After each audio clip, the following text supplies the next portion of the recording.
प्रश्नावली 9.2 का जो दूसरा प्रश्न है, निम्नलिखित एकपदी युग्मों के रूप में लंबाई और चौड़ाई रखने वाले आयतों का क्षेत्रफल ज्ञात करना है। तो हमको 1 2 3 4 5 आयतों की लंबाई और चौड़ाई हमको दी गई है। कोष्टक में P, Q है, यानी कि हमसे पहले इसने लंबाई बोला है, फिर चौड़ाई बोला है। तो पहला व्यंजक जो है वो लंबाई का है, दूसरा व्यंजक जो है वो चौड़ाई का है। क्षेत्रफल हमको बताना है, ठीक है। तो इन पांचों के लिए हम क्या करते हैं, थोड़ा आसान हमारे लिए काम करने के लिए हो जाएगा। हम एक फिगर यहाँ पे बना लेते हैं, कॉलम बना लेते हैं, ताकि सबका हम एक साथ निकाल लें। एक हमको दी गई है आयत की लंबाई, एक दी गई है आयत की चौड़ाई, और हमको निकालना आयत का क्षेत्रफल, ठीक है। तो हम यहाँ लिख लेते हैं आयत की लंबाई, लिख लेते हैं इसमें। सबसे पहले हम लिख लेते हैं आयत की लंबाई, सबके लिए एक साथ हो जाएगा। यहाँ लिख लेते हैं व्यंजक जो हमको दिया गया है, ठीक हो गया। यहाँ लिख लेते हैं आयत की लंबाई, क्या है व्यंजक में। यहाँ लिख लेते हैं आयत की चौड़ाई, ठीक हो गया। और फिर हम निकाल देंगे यहाँ आयत का क्षेत्रफल। आयत का क्षेत्रफल क्या होता है? आयत का क्षेत्रफल, आयत के क्षेत्रफल का सूत्र होता है लंबाई गुणा चौड़ाई, ठीक हो गया। तो हम क्या करेंगे, यहाँ हम लिख लेंगे व्यंजक, पहले कॉलम में हमको लिखना है व्यंजक। तो ऐसे एक कॉलम नीचे को बना लेते हैं, इसमें से हम व्यंजक में से लंबाई चुन लेंगे, इसमें हम चौड़ाई चुन लेंगे, और यहाँ हम निकाल लेंगे आयत का क्षेत्रफल।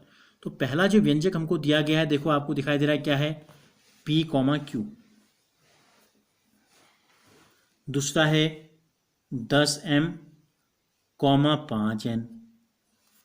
तीसरा हमको दिया गया है 20x की घात 2, 5y की घात 2, कोष्टक में इनको रखा गया है।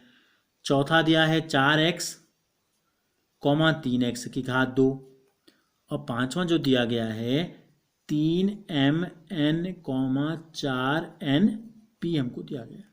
तो ये पांच हमको आयत की लंबाई और चौड़ाइयाँ दी गई हैं। तो देखो पहले व्यंजक में आप देखिए क्या है, आयत की लंबाई कितनी है p, और ये दूसरी जो है वो क्या है, चौड़ाई q।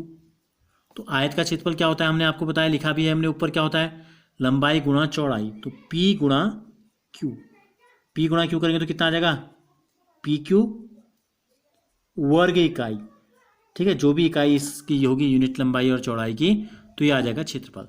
दूसरे व्यंजक जो हमको दिया गया 10m, 5n, तो ये 10m हो गई लंबाई, 5n हो गई चौड़ाई। यहाँ हम इसका गुणनफल निकाल देंगे, 10m गुणा 5n।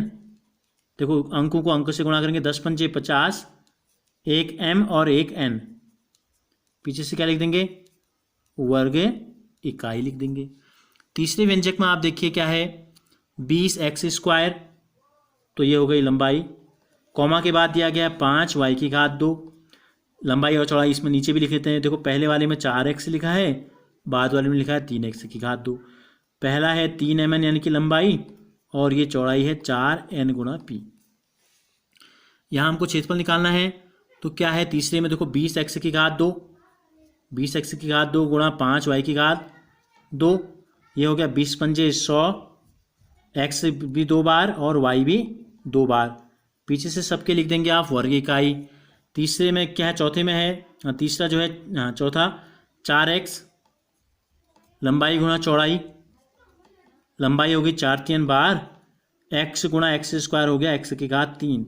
तो क्षेत्रफल जो आ गया वो आ गया 12x की घात 3 वर्ग इकाई। इसमें दिया है अंतिम में आपको दी है लंबाई दी गई है 3mn, और चौड़ाई आपको दी गई 4np। तो क्षेत्रफल हो जाएगा 3 चौको 12, m यहाँ एक बार है केवल, n एक बार यहाँ और एक बार यहाँ 2 बार हो गया, और यहाँ p केवल एक बार है, तो इतना वर्ग इकाई, ठीक है। तो ये हो गया आपका, हमको क्या दी थी, लंबाई और चौड़ाई हमको दी गई थी, आयत का क्षेत्रफल हमको निकालना था। तो इस प्रकार ये दूसरा हो गया आपका प्रश्न, प्रश्नावली 9.2 का।